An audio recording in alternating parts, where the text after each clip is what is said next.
समय रवि भक्षी लियो तब तीनहु लोक भयो अंधियारो। ताहि सो त्रास भयो जग को यह संकट काहू सो जात न टारो। देवन आनी करी बिनती तब छाड़ी दियो रवि कष्ट निवारो। को नहीं जानत है जग में कपि संकट मोचन नाम तिहारो। संकट मोचन नाम तिहारो।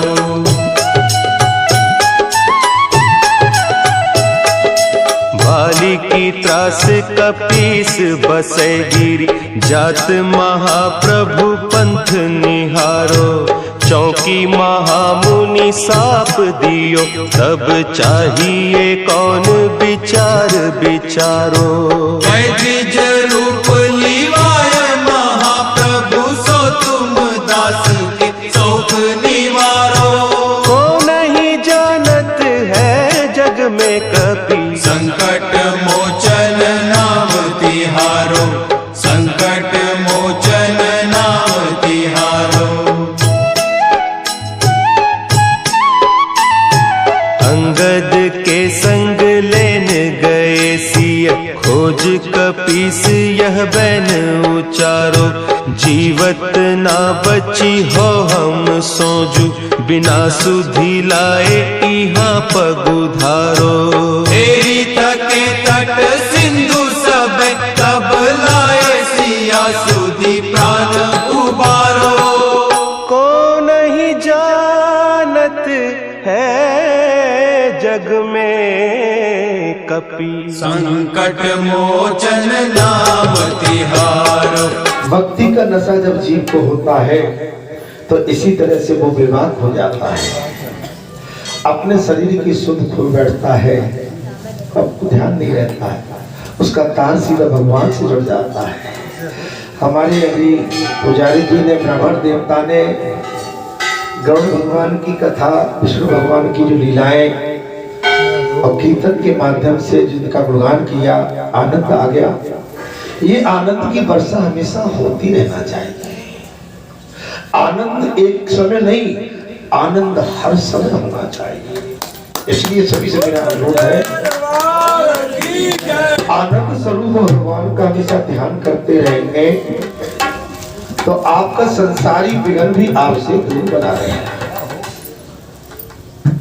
संसार की तरफ मुड़ोगे तो संसार का तो मकर जाल आपके ऊपर फेंक दिया जाएगा और आपकी शिकार हो जाएगी।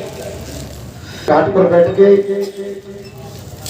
मछली को दाना डालता है और मछली या कोई भी अन्य जंतु उसमें जाल में फंस जाता है, उसको फिर काटा जाता है, उसकी बड़ी दुर्गति होती है। ऐसे संसार का स्वरूप है कि हमारे ऊपर संसारी जाल फेंका जाता है। मोह का जाल होता है, उसको बोलते हैं मोह का जाल। उसमें हम फंस जाते हैं तो हमारा जो वास्तविक स्वरूप है वो भंग होकर हम संसार की विलासना में खो जाते हैं। और जब संसार में फंस जाते हैं तो हम विनाश और पतन की ओर चले जाते हैं। भगवान की कथा आपके सामने चल रही थी।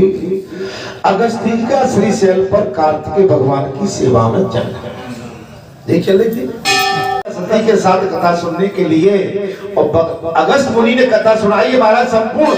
और जब भगवान शंकर जाने लगे तो कहने लगे, राम कथा मुनि बरसे बखानी सुनी महेश परम सुखमानी। ऋषि पूछी अरे भगत सुहाई कई संवदकारी, आप कथा के अधिकारी हो इसलिए मैंने ये कथा कही है। मैं आपसे पूछता हूँ, अभी मैंने जो कथा कही वो आपको अच्छी लगी कि नहीं लगी?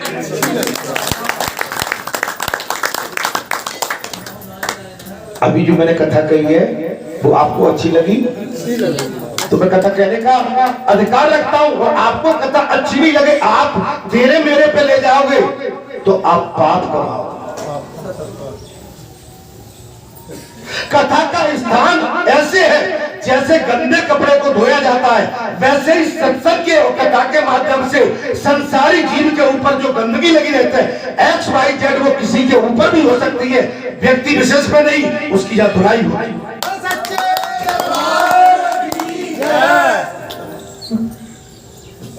लेकिन संसारी जीव कहे कि भाई वो तो मुझसे कह दी। आपको भगवान ने पुजारी बनाया है तो आप पूजा के प्रति निष्ठावान रहिए। आपको सेवादार बनाया है, सेवा के प्रति निष्ठावान। आपको मेहनत बनाया है तो मेहनतगिरी करने के लिए निष्ठा से जुड़े। आपको पंचों का दर्जा दिया गया है तो पंचों का कर्तव्य है कि सच्चाई के साथ निर्णय करें।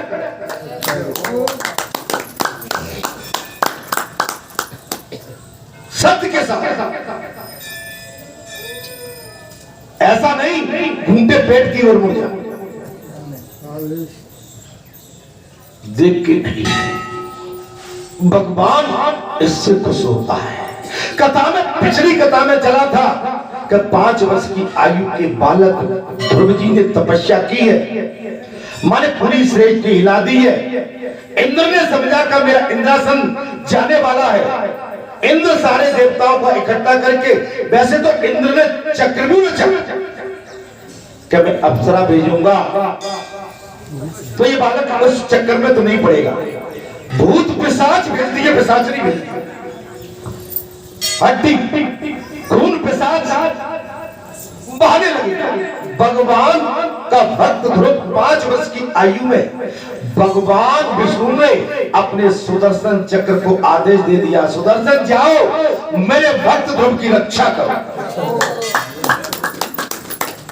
हाथ बांध के नहीं महाराज, कथा को भाव। कथा में आलस के लिए कोई स्थान नहीं है। क्लास में बैठने के लिए अगर विद्यार्थी नींद में या आलस में बैठ गया तो उस विद्या को अर्जित नहीं कर सकता है, वो विद्या उससे छूट जाएगी। और जब परीक्षा आएगी तो परीक्षा में आप उसका उत्तर फेल हो जाओ।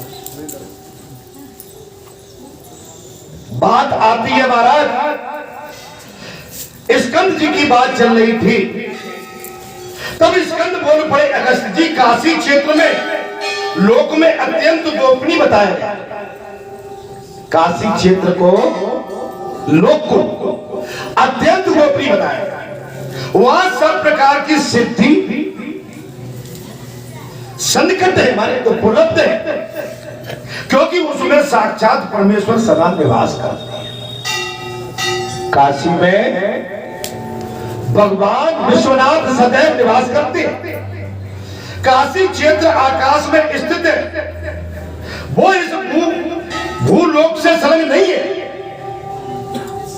उसका नाता संसार से नहीं, मृत्यु लोक में है, लेकिन उसका नाता संसार के साथ, समझ में आ रही है?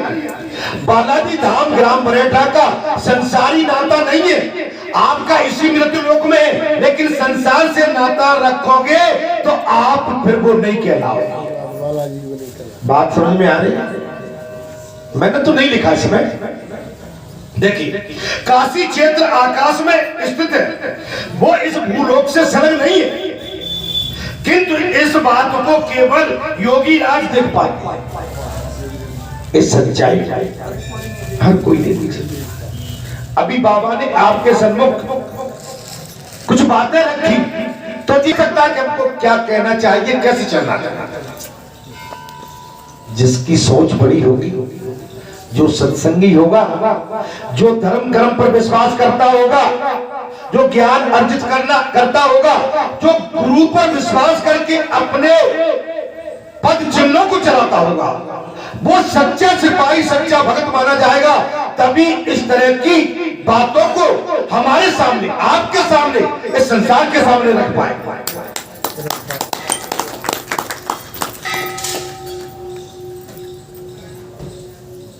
अयोगी नहीं, जो पल भर में भी अभिमुक्त क्षेत्र से प्रति अक्षय भक्त भाव धारण करता, इसके लिए अयोगी पात्र नहीं माने जाते। बालाजी धाम ग्राम बरेठा में कई वर्षों से कथा चल रही है, लेकिन पढ़ा भाई, लिख बैठा, और पंडित जी ने धर पूछी तो 16 दूनी 8 का चक्कर अभी भी नहीं छूटा। अगर मैं जोर से कहता हूं तो रूठ जाती है बदरिया। जाके कहीं और ढोलक बजाने लगती है महाराज। अच्छा उन बंदरियों का संसार भी इंतजार कर रहा हो कि जो बंदरा बढ़िया मिले जा नचाओ। ये संसार का इंतजार करे वो मोटे राम अपने आप मर जाएंगे सो कर कर खोटे खाओ। कोई माता पिता अपनी संतान का पद नहीं करता है और भगवान भी किसी का पद नहीं करता है। वो जीव अपने कर्म सत्कर्म से संसार से पार हो जाता है और कुकर्मों से मर जाता है।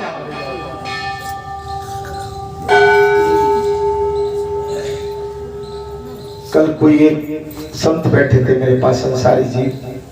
किसी ने कहा कि ये वो कोई बीड़ी सिगरेट पीने की आदत है उसका। जब डॉक्टर कह रहा है, जब तुम्हारे घर परिवार तुमसे लगा हुआ है और मैं भी तुमसे अनुरोध कर रहा हूं कि इस चीज को छोड़ दो, क्यों तुम अपने शरीर को खत्म करना चाहते हो? अगर इसके बाद तुम नहीं मानते हो तो जानबूझ के जहर पी रहे हो मरने के लिए। अब इसमें काले घर में भाग्य मिथ्या दोष लगा। इसमें कहूं कि भाई मेरी आंखें बंद हो गई, मैं बीमार हूं, मेरा सिस्टम खराब है, तो जब जहर पियोगे तो सिस्टम तो खराब होगा।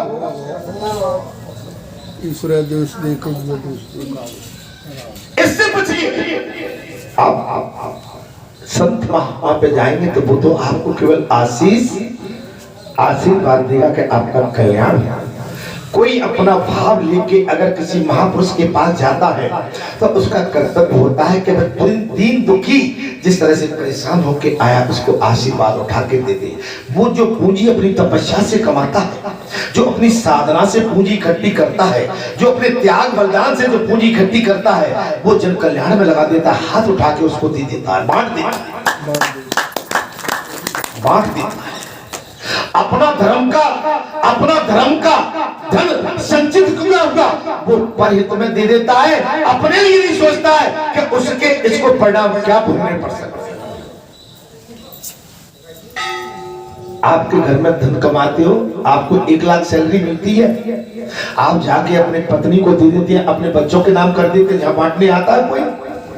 लेकिन एक सच्चा जो महापुरुष होता है, एक संत महात्मा होता है, वो आप संसार के कल्याण के लिए धर्म की कमाई करके इस प्रसाद को बांटता रहता है। अगर आप उससे ही विमुख हो, उसी के प्रति आप आक्रोशित हो, आप उसी के प्रति ईर्षा करें तो ईर्षा उसे भेदेगी नहीं, इसमें इस ईर्षा में तुम ही जल जाओगे। जैसे एक बरसात में एक पतंगा, एक कीड़ा बल्ब जलते हुए बल्ब के पास जाता है, वो समझता तो ये है कि मैं बल्ब को बुझा दूंगा, लेकिन बल्ब बुझता नहीं है, वो चिपकता है, स्वयं खत्म।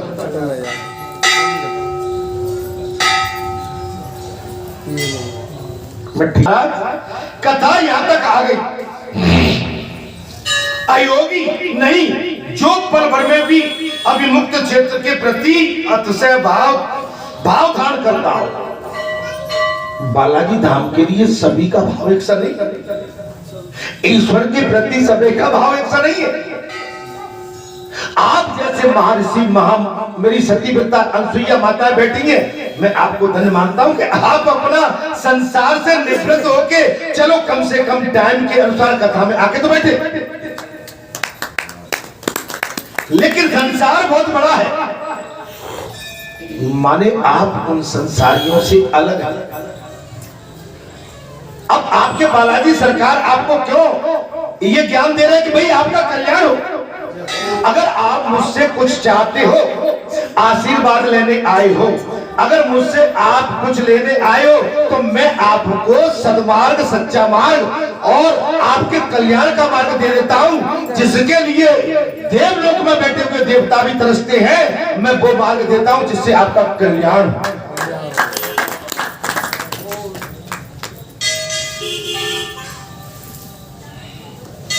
क्योंकि मुक्ति का प्रावधान केवल मनुष्य योनि के माध्यम से बताया गया है, और किसी योनि में मुक्ति का प्रावधान नहीं है। अर्थात ब्रह्मचर्य का पालन पूर्वक बड़ी भारी तपस्या कर ली, मानी गई, वो ब्रह्मचर्य का पालन करता है, लेकिन दिखावटी नहीं, बनावटी नहीं, सच्चे बात। अगर ब्रह्मचर्य करने के बाद आपकी दृष्टि किसी पर नारी पर भी जाती है तो वो भी पाप। आप इधर तो ब्रह्मचर्य का पालन कर रहे हैं और इधर ब्रह्मचर्य का पालन करके दृष्टि कहीं अन्य डाल रहे हैं, वो पाप। समझ में आ रही? बोले हमने तो साहब अपनी पत्नी के साथ कसम खाई है, न हमने संसार के साथ कसम खाई है। हमारी कुदृष्टि किसी पर जाएगी जी। साधना बहुत कर रही है, मैं आपसे कोई तो अनुरोध कर रहा हूं। अगर मुझे यहाँ का अधिकार मेरे पूर्व जन्म के प्रारब्ध ने दिया है, आज मैंने ये अधिकार खो दिया तो मैं कल जाके नरक में गिर जाऊंगा। मैं यहाँ का पात्र नहीं रहूंगा, मुझे पुनः अगले जन्म में ये प्राप्त नहीं हो सकता। मैंने क्या करके कह दिया भाई बताओ जरा। आप मुझसे कुछ लेने आए हो कि मुझे सिखाने आए हो?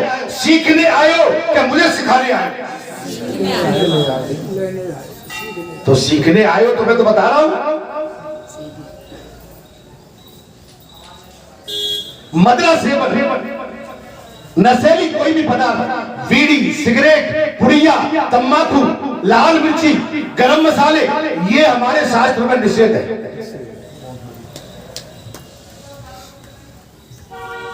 मैं भी जिस परिवार में रहता हूं केवल मैं ही एक ऐसा हूं, और भी लोग है ना तो वो कहते मंगल और शनिवार टाल देते हैं, बोलो मंगल शनिवार टाल लेते, तो ये कोई बात मैं नहीं स्वीकार। भाई आपने और दिन जो भोजन पकाए, बाई चांस मैं ही पहुंच गया आपके घर में, आप मुझे भोजन पकाना चाहते हो तो आपका लहसुन प्याज तो उस डलिया में पड़ा हुआ है, उसमें आलू भी पड़े थे, उसमें मसाले भी पड़े थे। आप, मैं चाहता हूं शुद्धिकरण, लेकिन आपने मुझे परोस दिया, जबकि मालूम है कि मेरा नेचर क्या है। तो या तो मेरे लिए नई रसोई होना चाहिए जहां मुझे खिलाना चाहती हूँ।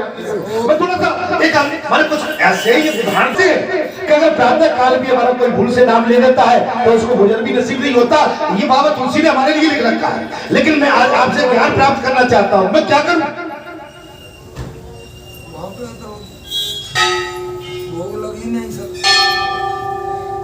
मैं कुछ आज बहुत गहराई में जा रहा हूँ, बहुत गहराई।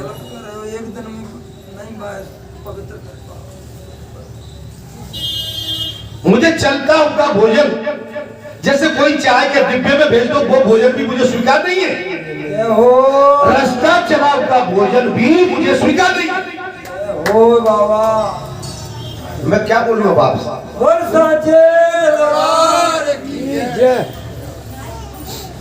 जो धर्मपरायण मेरी माता हो, जो धर्म का सच्चाई से अपने पति के साथ और संसार के साथ जिसकी व्यवहारिकता हो, भोजन कराने की पात्रता केवल उसी को है, या मेरी सबरी माता की तरह जो भगवान के लिए समर्थ हो।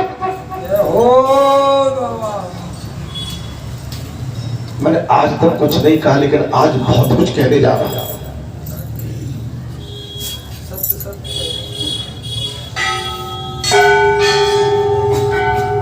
आज मुझे आप अपने घर में बुला के और जो संसारी वातावरण मेरे सामने रख देते हो, ये भी मुझे पसंद नहीं।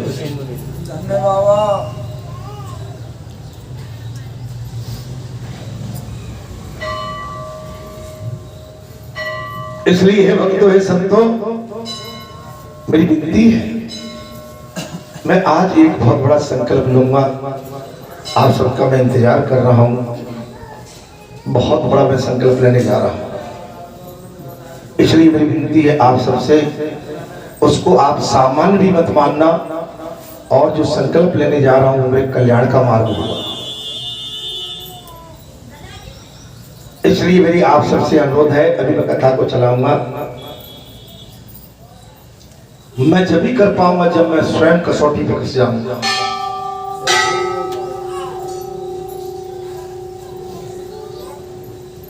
संसारी व्यवहारिकता मुझे बिल्कुल पसंद नहीं है,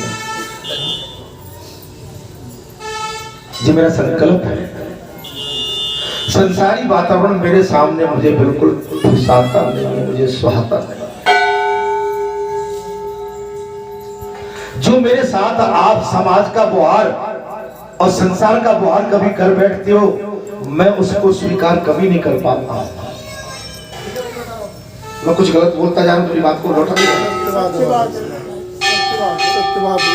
आप तो बोल के अलग होते हो, लेकिन मुझ पर क्या बीतती होगी शायद आप नहीं जानते। आज मैं कई संसारी वातावरण से मुक्त होने जा रहा हूं कुछ समय बाद।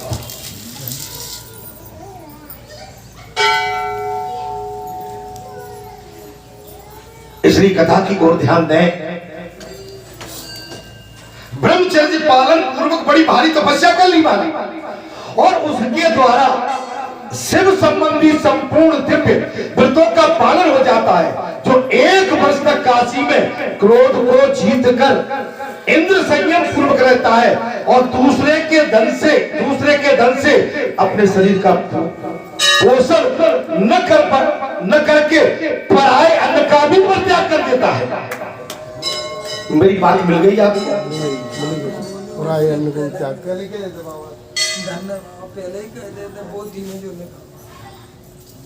माने अपने घर के अन्न की तो बात अलग है, वो पराये घर के अन्न का भी परित्याग कर देते हैं। साधना जब ही सफल होती है। इसलिए मेरी विनती आप लोगों से यही है, अगर वास्तव में मेरे आप अनुयायी हो, मुझ पर विश्वास करते हैं, तो मुझ पर विश्वास करने वालों आप कभी भी तर्क उत्तर मेरे सामने न रखा करें। आप मुझसे विचार विमर्श कर सकते हो, मैं विचार विमर्श आपको दे सकता हूँ। मैं धर्म का मार्ग बता सकता हूँ और नीति धर्म की बता सकता हूँ। मैं कुमार्ग पर आपको कभी नहीं ले जा सकता। मैं ऐसा कोई मार्ग नहीं बताऊंगा जिसमें आपकी हानि हो। मैं मार्ग वही आपको दिशा दिखाऊंगा जिसमें आपका कल्याण हो और जिसमें आपका संसार के साथ बैलेंस भी बना। मैंने क्या कहा है इसमें? अर्थात जो 1 वर्ष तक काशी में क्रोध को जीतकर इंद्र संयम पूर्वक रहता है और दूसरे के धन से अपने शरीर का पोषण न करके पराये अन्न का त्याग कर देता है। व्यास जी कहते हैं, महाराज पर निंदा से बचना है और प्रतिदिन कुछ न कुछ दान करता रहता है। दान करने की आदत सीखो प्रतिदिन। आप घर में भी रहते हैं तो सबसे पहले चाहे 1 मुट्ठी अन्न निकालो, एक पात्र में रखते जाओ डेली। आपको जो भी स्थान अच्छा लगता हो उस 1 मुट्ठी अन्न को वहां जाके, जब आपका ज्यादा आना होता हो, आप उस जगह जाके उसको समझ। आप में 2 रुपए की हो, 10 रुपए की क्षमता भी हो, तो आप 10 रुपए प्रतिदिन निकालेंगे।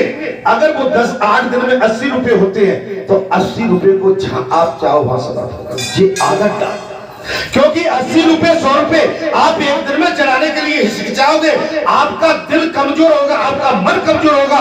लेकिन 10 रुपए आसानी से आप पर बन जाएंगे। 10 रुपए आपने पूरे महीने चढ़ाए तो 300 रुपए होते हैं और महीने में आपके जिस स्थान से आपका लगाव हो 300 रुपए उस जगह पे चले जाएंगे। नहीं, मेरी बात स्वीकार योग्य है कि गलत है?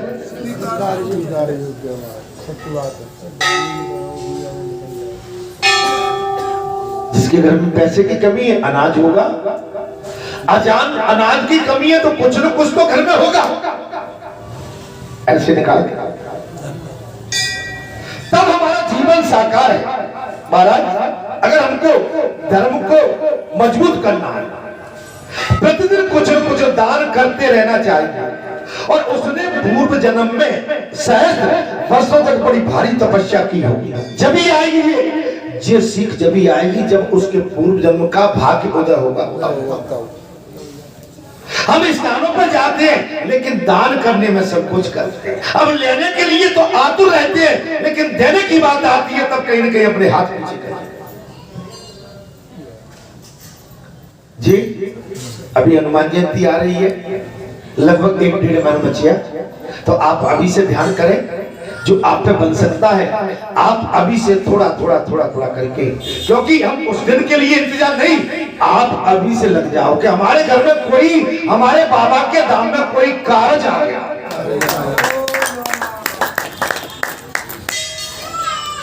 कार करे सो आज करे सो अब, पल में पड़े होएगी सो बहुए करेगा।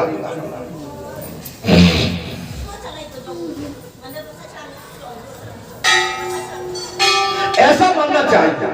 जो काशी क्षेत्र के माध्यम को जानने वाला मनुष्य जीवन भर काशी में रहता है, वो जन्म मृत्यु का भय छोड़कर परम गति को प्राप्त हो जाता है। जन्म मरण का भय छोड़कर भगवान की प्राप्ति में चला जाता है। जो मृत्यु पर्यंत काशी का परित्याग नहीं करता है, जो मृत्यु पर्यंत काशी का परित्याग नहीं करता है, इसमें कार्तिकेय जी से महाराज व्यास जी कह रहे हैं, उसकी केवल ब्रह्म हत्या ही नहीं दूर होती, अविद्या भी दूर हो जाती, जन्म जन्म का ज्ञान भी दूर हो जाता है। जो अन्य चित्त होकर काशी क्षेत्र को नहीं छोड़ता है, वो जरा मृत्यु तथा गर्भवास के अत्यंत दुस्सह दुख को भी त्याग दिया, उसको संसार की पीड़ा नहीं, जन्म मरण नहीं करेगा। जो बुद्धिमान मानव इस पृथ्वी पर फिर जन्म लेना नहीं चाहता, वो दोबारा जन्म में नहीं आएगा। वो देवताओं तथा ऋषियों द्वारा सेवित काशी क्षेत्र का कभी त्याग न करे, और वो जीव कभी काशी क्षेत्र का त्याग न करे। अंत काल में बात से पीड़ित हुए मनुष्य के मर्म स्थान जब विदीर्ण होने लगते हैं, उस समय वो अपनी शुद्ध बुद्ध को बैठता है। इसी समय साक्षात भगवान विश्वनाथ प्राण त्याग काल में उपस्थित होकर भी उस मुमर्म जीव को तारक मंत्र का उपदेश देते हैं, जिससे वो शिव स्वरूप हो जाता, भगवानमय हो जाता। आपके तो दोनों हाथों में लड्डू है, आपका तो कोई पीड़ा है, आपको कोई दुख है, कथा में आके बैठे और यहां से जाओ मत, 2-4 दिन यहाँ विश्राम करो, महीनों भर तक करो, लेकिन भगवान का भजन करो। तर्क कुतर्क नहीं करना पड़ेगा, या सरपंची नहीं कर सकते। बाबा के स्थान पर बैठ के सरपंची स्वीकार बाबा को नहीं है, आप केवल सेवा भाव रख के सीताराम का भजन करते रहे। या सरपंच बनने की चेष्टा की तो मारे जाओ। महाराज अतः पापों से भरे हुए इस मानव शरीर को अन्यत्र जानकर मनुष्य संसार भाव का नाश करने वाले काशी क्षेत्र का सेवन कर।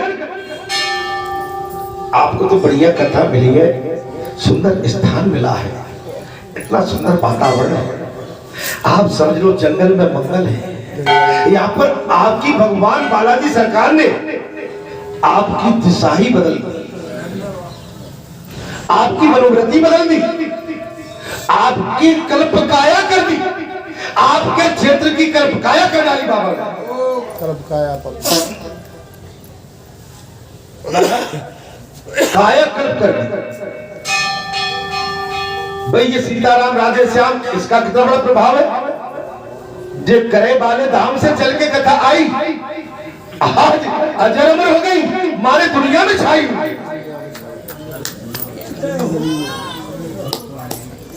करे वाले महाराज जी के जहां से मारे उस स्थान पर सीताराम कम से कम 60-70 वर्ष से चल रही है, और उसका विस्तार हो गया।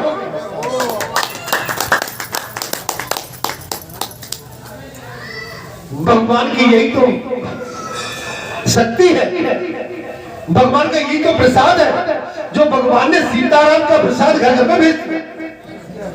घर में भी हनुमान जी के पास राम नाम का भंडार है, जो आपके घर में भेज दिया।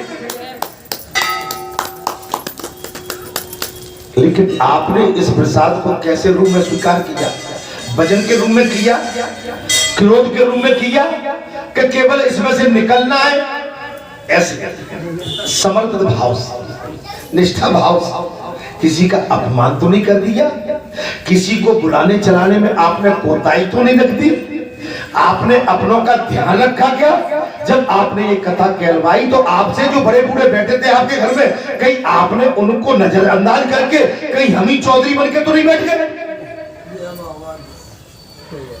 सत्य बात है, सत्य बात है। नहीं, मेरी बात को काटो जरा, नहीं काटो। आप धीरे से कह रहे हो, आज याद लग रही, कर्राई से निकल रही है आपकी आवाज। आप जब बोलते हो तो बड़ी चढ़ा के बोलते हो, और जो बात कहने लायक वहां आप धीरे पड़ जाते हो। आपने कथा बैठा ली, भागवत कथा बैठा ली, दुर्गा पुराण बैठाला, तो आपके घर में बड़े बूढ़े थे, आपने क्या उनको संदेश सबसे पहले दिया? कोई कसर तो नहीं छोड़ दी? अजी ये ध्यान रखना पड़ता है। पहले बड़े बूढ़ों की पूरे के घर के अंदर सलाह ली जाती, सलाह से फिर जो घर के अंदर भी वातावरण उसको भी, तब जाके ये बात बनती है। चलिए, अगर अचानक भी ले लिया तो हमारा कर्तव्य क्या? आजकल तो सब पर जो है दूरभाष मोबाइल घर घर बैठे हैं तत्काल।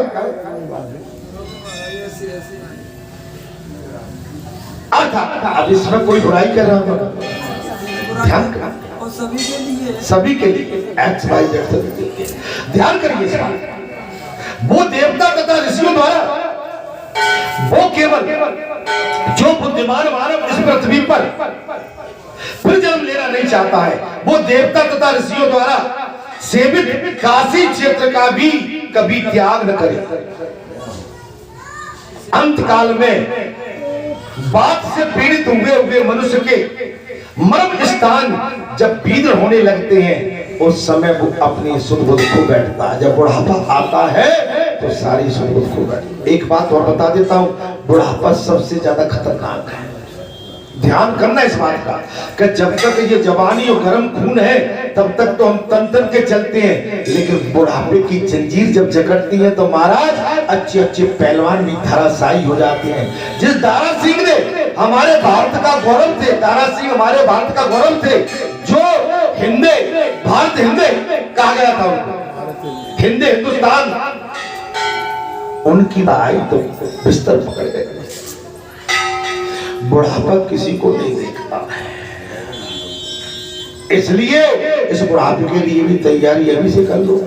अगर बुढ़ापा सरल सुगम निकालना है तो छल कपट निंदा परनिंदा, अपना ये बड़प्पन, ये अपने बड़बोल, ये अपनों की प्रशंसा, अपने अंश की प्रशंसा, परायों की निंदा, बुढ़ापे में ये अशोभनीय है।